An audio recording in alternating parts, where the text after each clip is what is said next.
In an era full of AI avatars and all kinds of deep fakery going on the internet, the opportunity for us to connect via video is maybe even more important than ever. Real human to human connection. And that's the topic of our conversation today with Michael Hoffman, the CEO of Gather Voices. It's going to be a really fun one. So buckle up, everybody. And Kalisa, let's roll the opening.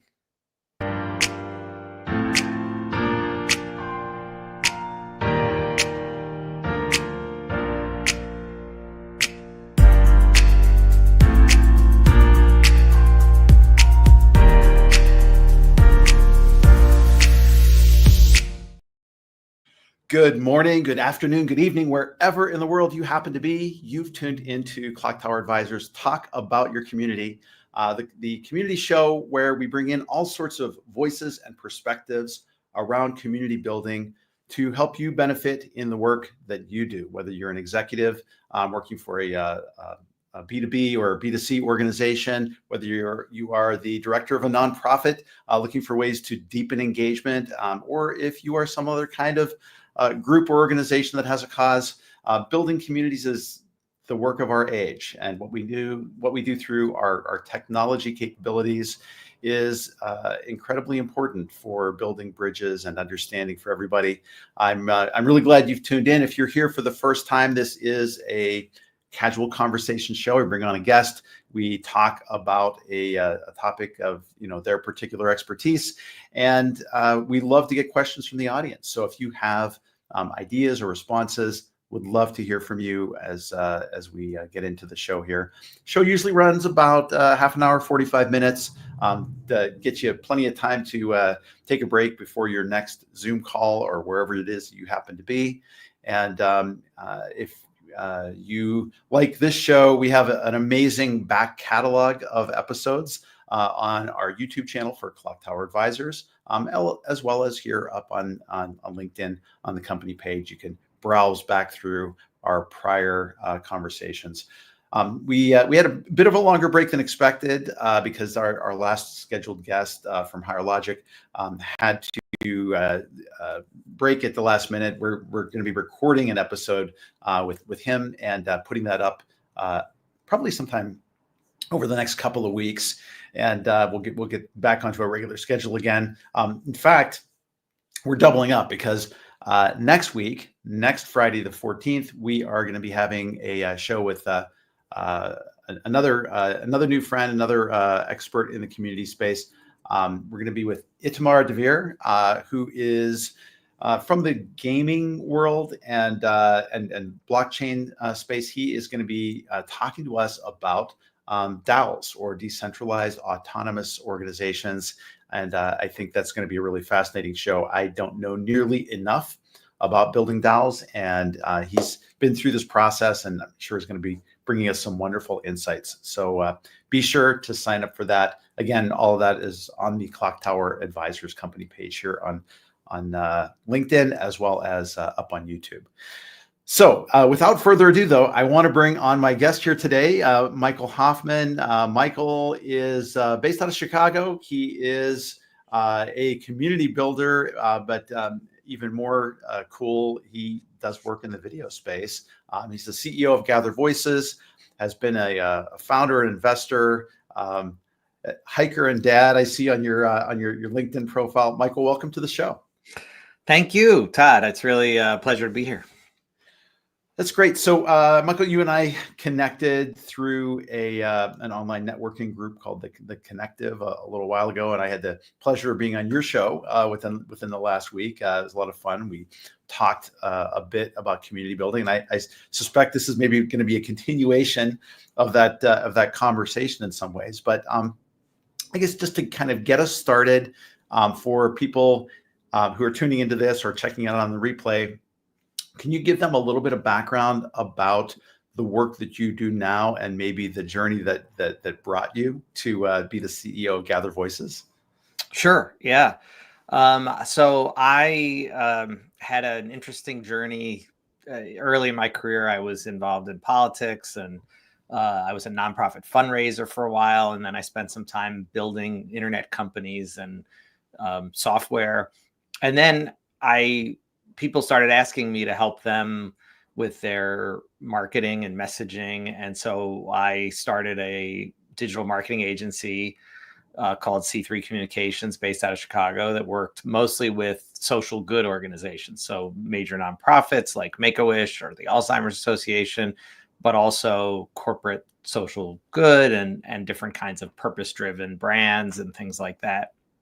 And one of the things I realized early on was that real stories from real people worked better than marketing stuff. That especially purpose-driven organizations have incredible stories of the work that they do, the things that why people are involved, all of that. And that, increasingly I've come to believe that the job of marketers is really to and community builders is really to lift up the stories of real people and amplify those stories more than it is to be clever and sort of just push content at people. And so as an agency, one of the things we realized was that video, became the most powerful kind of content that there is online. Early on in the days of the internet, couldn't really support video, and that's why most companies don't have that muscle to be able to do video really well.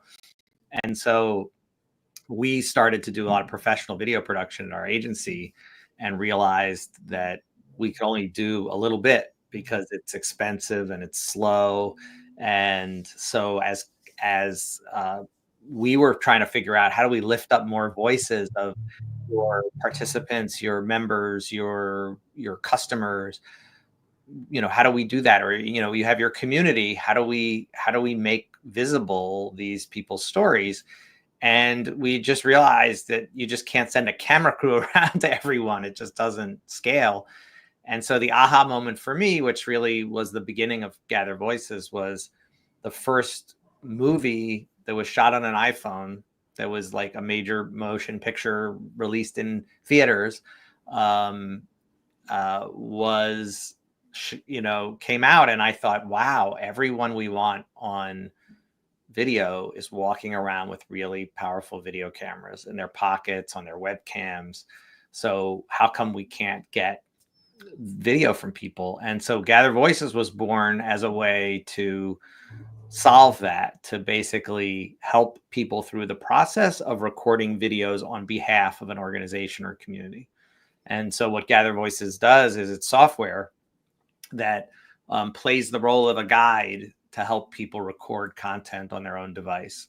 So an organization sets up a request for video, a prompt, and that prompt can be shared with anyone in the community.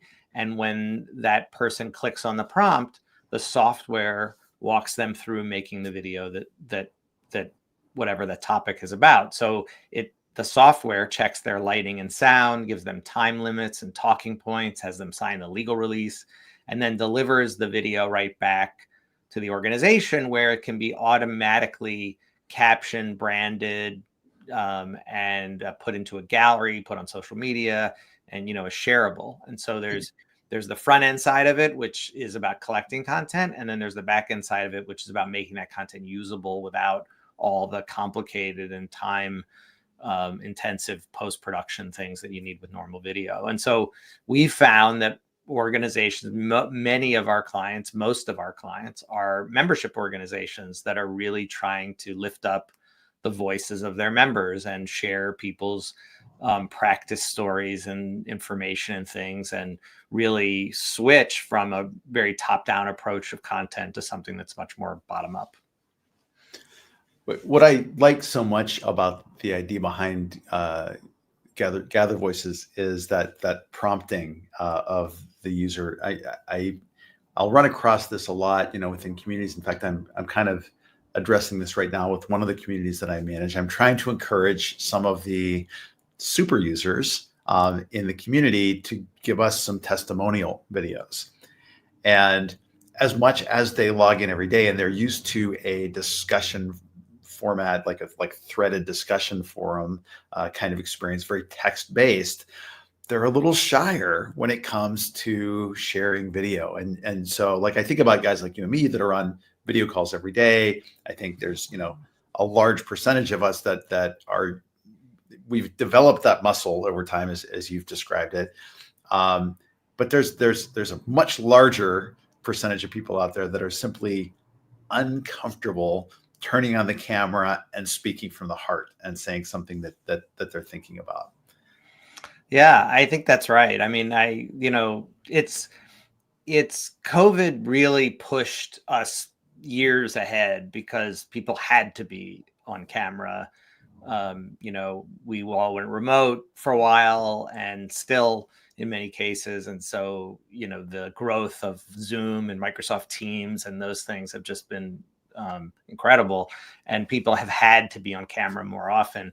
It's a little different, the meeting format, than asking somebody to record something, where they're kind of alone with their own self-doubts and things. And I think you're right. I mean, activation is the number one challenge. And we've learned a lot about it. We've learned a lot about how people get activated, why they get activated. And it's very interesting, actually. We found that if our clients, if the people who are running these communities or these organizations are uncomfortable themselves making videos, their discomfort oozes between the lines of their requests to other people. So I want to get my members to make videos, but I don't really want to make a video myself. So the way I'm going to ask my members to make video is in a way that oozes my discomfort. I'll say, would you do this? I know you don't really want to. I know it's really complicated. I know it's really hard. I know it's really uncomfortable, but would you do this? And it's like, nah, you're not selling it. Okay. Right. So the more confident and comfortable people who are managing these communities are sharing themselves and on video, the more they're modeling that behavior. And that's, so that's one thing. And actually, we just started something that I'll share with your community called the 7-Day Video Challenge.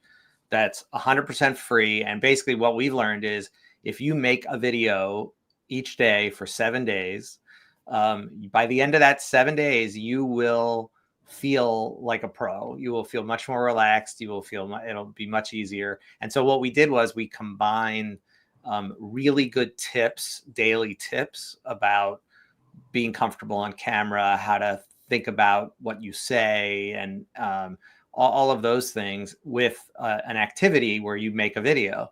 And the videos don't go anywhere. They're not published anywhere. It's really about you practicing yourself. So we can share that link with with your community. And, but again, back to your point about activation, it is the number one thing. And it takes there's an art and a science to getting people activated. Yeah, no, for sure. And we've just dropped, Kalisa. Thank you for dropping the link up in the comment thread. Definitely encourage everyone to do that. You're so right, though. I think that if you can get that repetition of the habit of being on camera and speaking on camera and trying not to be self-conscious about it in the process, you do get used to it over time. I'll find, and you get better at it. You do. So I'll just say, like, I'm more comfortable actually in live streaming, kinds of situations or live meeting situations than I am when I have to produce a video, like something with a beginning and an end that's Yeah. very clear and concise. Yeah. Yeah. Because then, like, there's always the problem with that of I've got a script, but how much script do I create?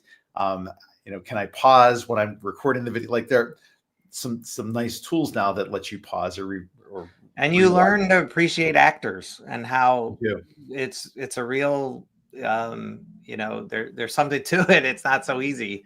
And, again, it's practice. I just was in Chicago. I just did a workshop for an organization, and we were talking about this subject. And I was asking people around the room, tell us about who you are and a little, like, a fun fact about you. And this person was like, here's who I am, and I'm knitting. And she had her knitting there. And I said, well, how many scarves? She's like, I'm knitting a scarf. How many scarves have you knitted? And she's like, I'm probably about 50 scarves. And Wow. I said, what was the first scarf like? And she said the first scarf was super janky, you know? Yeah. And I said, well, that's your first video. It's going to feel that way too. Now that doesn't mean you go, oh, I'm not going to do it anymore. It's uncomfortable. It's like like anything, you get through that, and it's repetition that gets through that. But I thought that was like a perfect example of, that's what it's going to feel like doing your video as well.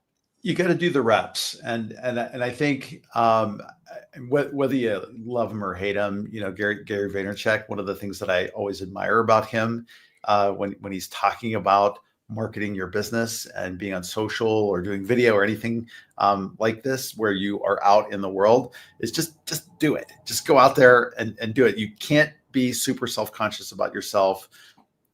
Just be you, and Yeah, and we're in a world where you don't need the gatekeepers that you used to need for things. I think in videos, particularly true. I heard a story about Spike Lee went to NYU Film School.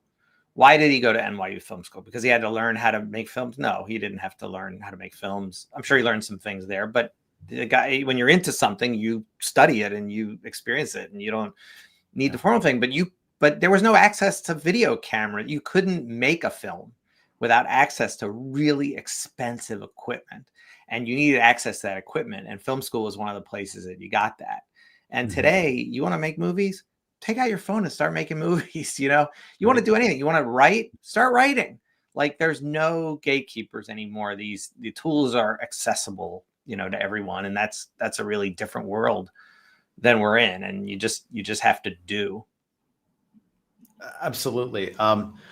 So we're talking to Michael Hoffman, CEO of Gather Voices, and talking about video as a means of creating more trust, connection, engagement in online spaces. And as community builders, of course, video is a tremendously important thing. Wanted to give a quick shout out to one of the visitors who showed up on the chat to say hello, Jeff Rowe. He is a colleague and friend from the Community Consultants Collective, and was kind enough to drop by today. Again, if you've got questions for Michael, you want to talk a little bit about the product or about video making in general for online purposes, please drop your questions in the comments, and we'll address them as we go through here. So, Michael, with Gather Voices, do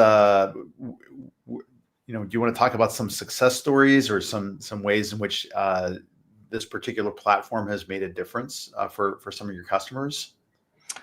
Yeah, sure. I mean, I think, in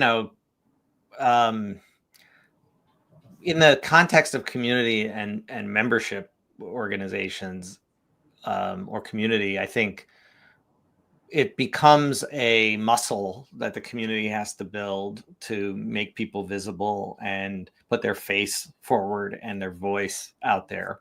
And we've seen that and sometimes the way to kick that off is many of our clients who are, many of our trade and professional associations have events, and they have in-person events.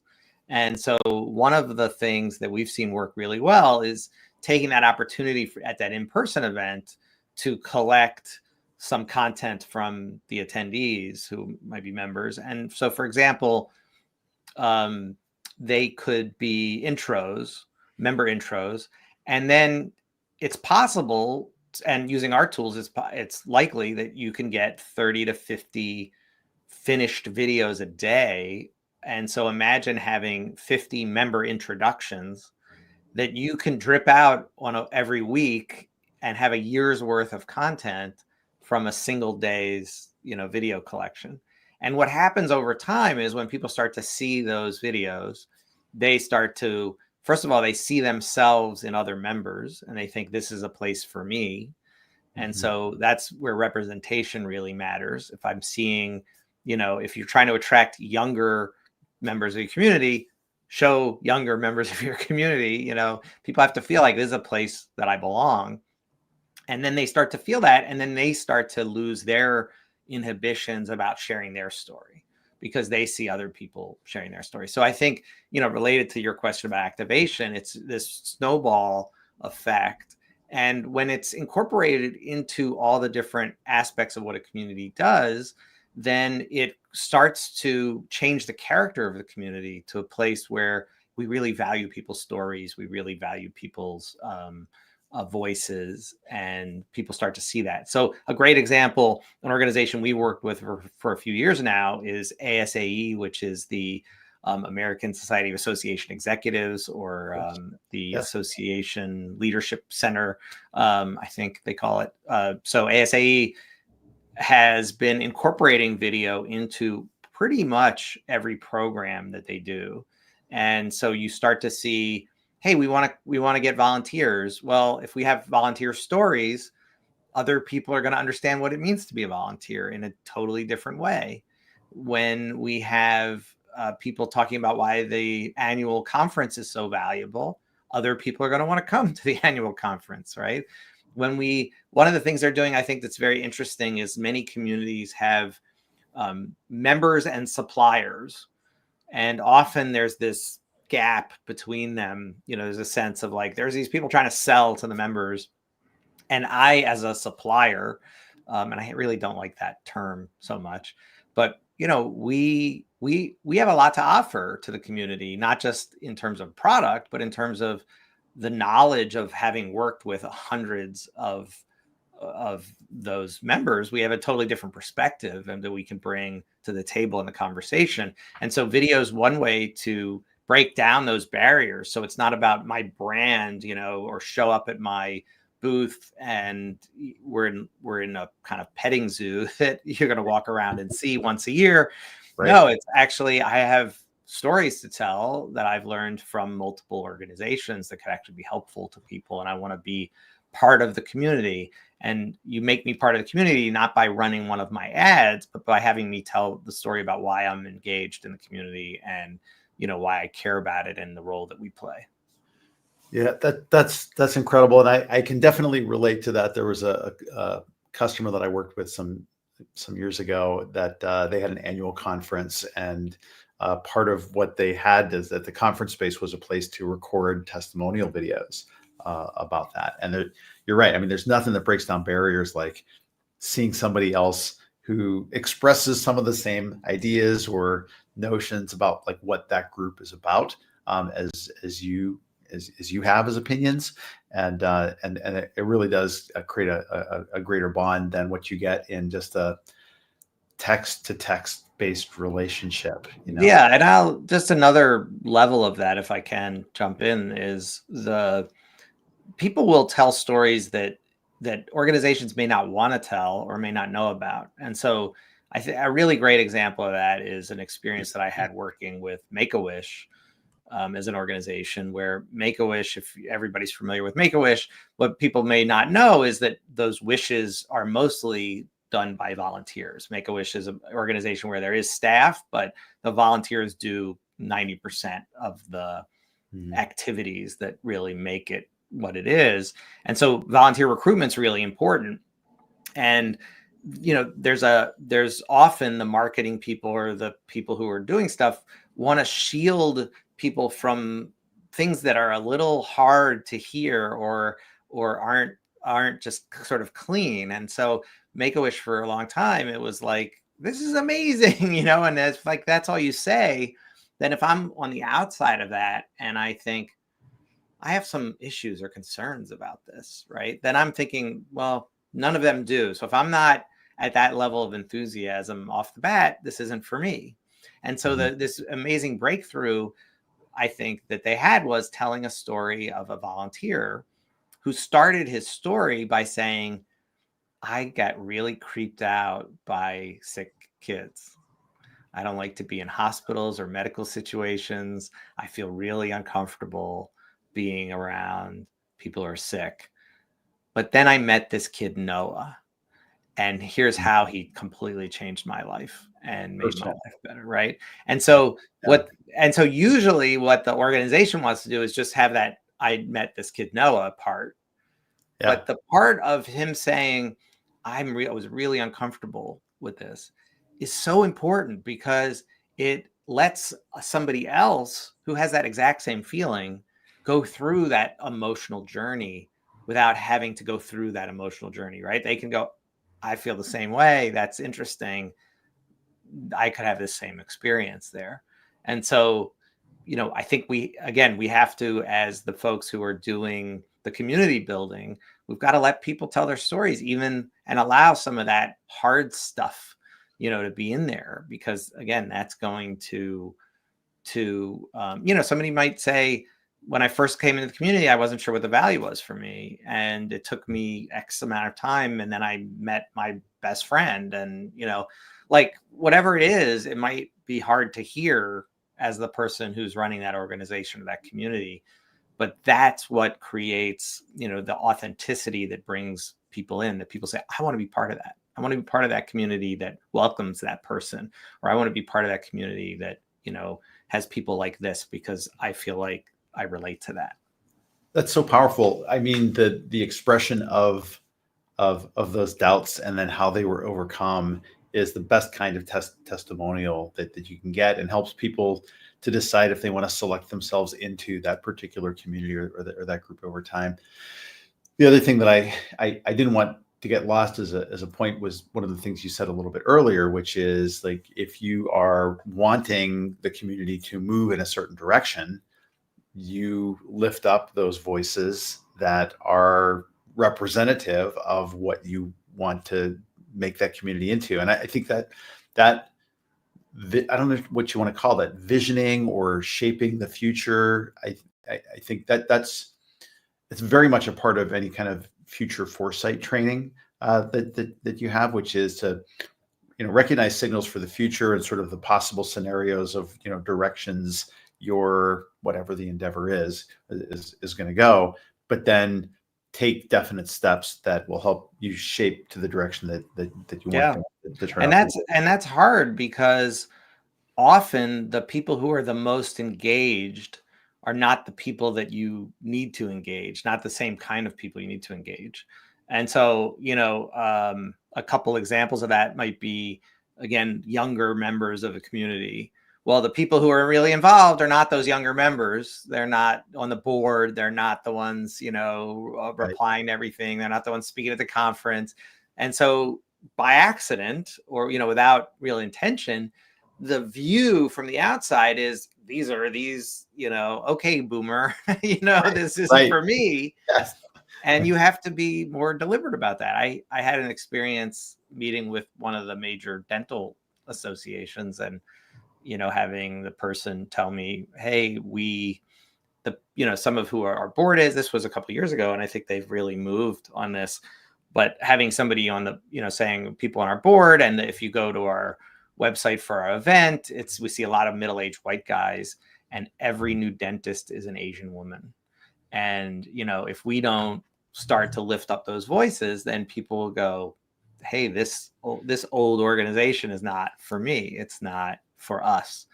And so, thinking about whose voices do we need in the conversation is just really important. And it's important to be intentional about that.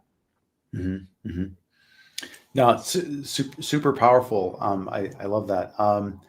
So I'm trying to think about sort of, there's definitely organizations you talked about that have struggled to incorporate, video in their work.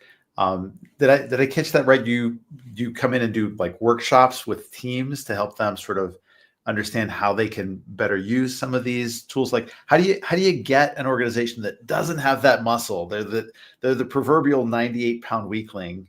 How do you turn them into Charles Atlas? That's a really dated reference, but yeah, no, there's a couple ways. So yes, I will do some occasionally. I will do some workshops. I was a consultant for many years. I'm happy to do some of that work. I get real personal value out of seeing people's eyes open up and understand something, and be able to go back and implement it. But one of the things we've done at Gather Voices to make that easy is we are constantly going, what's working for this organization? Can we lift that up as an example so that other organizations can do it?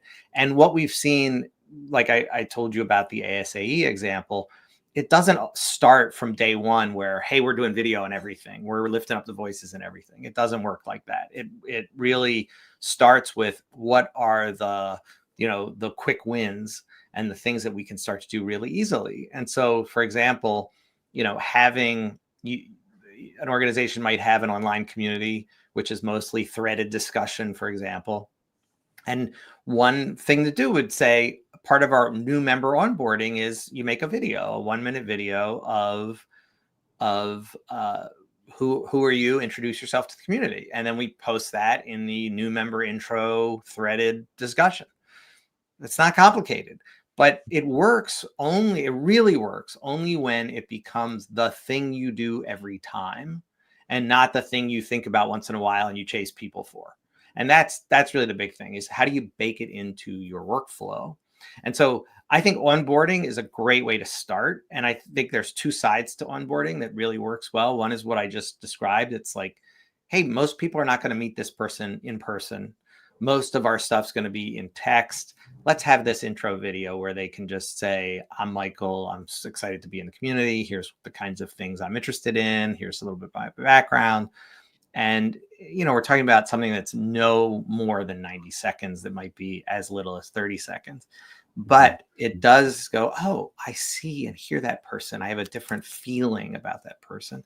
And the person who is sharing that feels different about the organization. They're like, oh, they care about me. They're lifting up my voice in front of their whole community. That's special. I'm not just like another name that's now in this list that, I'm going to lurk now and not participate because I'm nervous about it. It kind of breaks a barrier there. And then the other thing we've seen work just really well is the opposite, which is welcoming that new member from other members. So imagine that there's one of these video prompts and a new member joins. So Michael just joined your community, and you have a rotating group of members who get pinged. Hey, Michael just joined this community. Here's a little bit about Michael. Click here to make a video welcoming Michael to the community. Now imagine getting a gallery with like 5 or 6 videos of other members of the community, the community manager, whoever, saying, Michael, we're so happy that you're at the community. Ask me about anything, whatever. Like, wow, like that is a wow thing. And I've been a super believer in working with membership organizations for 20 years, that how people get onboarded those first few weeks and months have a huge impact on the life cycle of that person and how they're going to experience that community. And this is an easy thing to do. So it's really just about how do you set up the workflow? How do you, you don't want to burden, it's not like, Todd, I'm asking you to make 10 videos a day for new members, right? It's usually not like that in most communities. It's not that kind of volume, but it's also like, let's divide it. And then, what happens is when you tell another member to welcome this new member, that other member has to articulate why they're in the community to themselves again, which strengthens their bond with the community as well. Right. So, so it really is this incredible virtuous circle. So like those are two really simple things that everybody can do to have a major impact on their community. And then once the other thing that's great about asking every new member to make a video is you're teaching them how to make a video. So when you go back to them later and you say, hey, we're doing this content thing about this thing that you know something about, we want you to contribute. They're like, oh, I've done that already. I know how to do that. That's not going to be too bad. And so that's kind of the process that we think about, when we think about how do we get started in communities. That's totally amazing. In fact, I love that so much. You've inspired me. I'm going to call that the timely tip of the day for welcoming newcomers into the community and getting them into using video and reinforcing what they do. That's so powerful, man. Thank you for sharing that. That was really terrific. I just wanted to do a quick shout out. Catherine Hackney is one of our other regulars who comes, and she's been a past guest of the show as well. She had a question here. You've addressed how hard this can be. So many people are uncomfortable being on camera, particularly recording themselves. Yes. Are you encouraging, incentivizing members to create video? And how do you get members to actually do that? Or are you happy with the 10% who do it? Yeah, that's a great question. Yeah. And I think, the percentages who do things vary. And again, part of it is if you make it if you use assumptive language and you make it part of your process, it's more like 90% do it. Meaning if you're asking speakers or webinar hosts or speakers at your event to record a promo video and it says, send in your headshot, send in your bio, record your promo video, that's really different than chasing people later and asking them to do something. It just becomes assumed like this is step 3. You got to do step 1, 2, and 3, right? And so I have some issue with the 10% because again, depending on how you do it. In terms of incentives, our experience working with business communities for the most part is that people are involved in order to get more visible in those business communities. They want to be known for their expertise. They want to be known. They want to connect to other people in the community. And so what we try to do is really bake in those natural incentives that, hey, you're going to get featured over here about this thing that you did or this experience that you had. And that becomes something that when people see other people getting that experience, they are like, what about me? I want to be in there. And so building that snowball, and depending on how strong their ties are, to the community, then some incentives can do something. We've had organizations that have collectible pins or something, and there's one that you only can get if you made a video, for the organization. And then everybody who's collecting those pins are like, okay, I'm gonna bite the bullet and do that because I gotta get that thing. At events, we a lot of events will have scavenger hunts that get people to go to different booths and things. And typically when there's our video kiosk or things, then the highest point thing you can do is to tell that story, right? That's the thing that's a little harder, a little more work, and that's great. I think that incentives really have to be aligned with the organization. We've seen, if you're just giving people money or something, it'll get gamed by people who just want that, and then the content's not going to be good because they're just doing it for the incentive. And so you really have to think about, how do you align that incentive with the goals that you want there? But it's a great question, Catherine, in terms of what's the why, what's in it for me, and organizations need to think about that. You can't just send an email to your whole members and be like, make a video, and people are like, what for? Right. What are you going to do with it? Why does it matter? What's in it for me? Like those things have to be answered in a pretty clear way for people to feel comfortable, to do that. Great thoughts. And I know Catherine did a little follow up here. I can definitely see volunteers or board members doing videos, but it seems so much more challenging for the average member. Yeah, I can definitely feel that. By the way, I don't know if you know Catherine, Michael, but she does a lot of work in the associations space as well. So definitely someone to network with and chat with a little bit after the event here today. I wanted to be sure to address before we, I can't believe we're almost, at time here. I wanted to address the question of AI and deep fakes and sort of the video world here. What's your take on incorporating AI in video work right now? Obviously, there's a lot of, I'll call it innovation that's happening in the space. And then, of course, concerns around deepfake videos. Like I know one of my colleagues who is very involved with AI-based tools has done videos of himself that weren't really him. Like it was, it was clearly like him and his mouth was moving and it was his voice, but he never recorded that video. It was AI generated. So I don't know if there's any plans for Gather Voices to be involved with that world, or sort of what your take has been on this development. Yeah, it's first of all, it's a fascinating turn of events. And I do think that all of us folks in a leadership position and who run communities or involved in communities have to decide where our line is here, because the lines will change really fast. And if we don't have a North Star about what we believe and our values, we may do things that we don't really want to do. And we may undermine the values that built our communities in the first place. So I just want to throw that out. And for us, that's really about deception. Am I trying to deceive people? And so an example might be, we can use AI to take all of my filler words out of my thing. So I'm not saying my ums and likes and whatever. Is that trying to deceive people? I'd say no. It's just trying to make something more concise and clear and easier Correct. to Yeah. understand, right?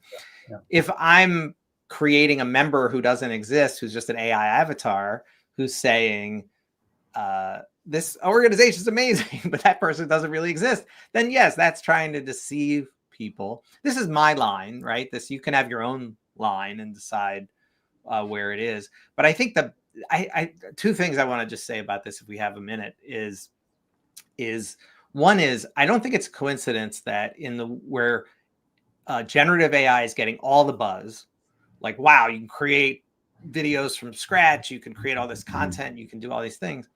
The most popular kind of content is real people telling stories in the most raw way. TikTok, Instagram, this is where people are spending their time. They are not spending their time watching the, stuff created by AI things, right? It's like, and so I think that's pretty interesting. Like we're like all a Twitter about, this AI stuff, but people's real behavior is showing that what's compelling is the raw humanness, that's out there. And the other thing I'll say is the opportunity with AI right now, the biggest opportunity is making things easier and workflows easier. And we're doing that. So we're adding, we believe in AI in that sense. And so every video made on the Gather Voices platform gets an AI summary so that the admin can see what that person talked about without having to read the whole transcript. Our videos get transcribed. AI has changed transcription to make it much easier, much more accurate. We just added AI driven translation. So you can take your caption file in English and press a button and instantly have it in French, have it in Chinese, have it in German, and then create versions of that video that allow the user to, choose the language that they want to read, whatever that's being said in. Another thing we've done with AI, one of the most exciting, is a tool we built called Quiet Zone. Quiet Zone will take a video recorded in a really noisy place like a trade show floor or an event and strip out the background noise and make it sound like it was done in a studio. It's absolutely incredible. And those of you who do professional video will know that is not a simple thing, because it's not just about like all the background noises at this thing and you can just kind of take down that thing. No, it's all mixed together. And professionals who did this stuff manually, it was really time consuming and really hard to get good results. And AI makes that possible in a completely new way. And so, those, to me, that's when I think about AI, those are the things I'm thinking about. Now, does it make sense for a corporate training, a required corporate training person to create a fake AI avatar video who's doing the training? Because certain people learn differently and they're going to learn better hearing that thing, do that than they are just reading the PDFs and having to answer questions. Mm-hmm. That seems valid, as long as you're not trying to deceive people. And so there are tools, that yes, do those things. So I think everybody's going to have to figure out where their own lines are, but there are opportunities today to do a lot more with a lot less resource. And I think that's exciting for smaller organizations, for associations, for nonprofits, for small communities, to just be able to, to do more. That's a really amazing insight, Michael. Yeah, I really appreciate that, because it really does come down to, as we have more capabilities technologically, it's more important for us to examine our motives and our intent and the potential outcomes, from using these technologies in certain ways. I feel like we all need to take an ethics 101 class to be better at. Actually, in the association world, I think the only required credits, like for your CAE, for your certified association executive, the only required ongoing credits are in ethics. And I think I think that's right. And I think there's good reason for that.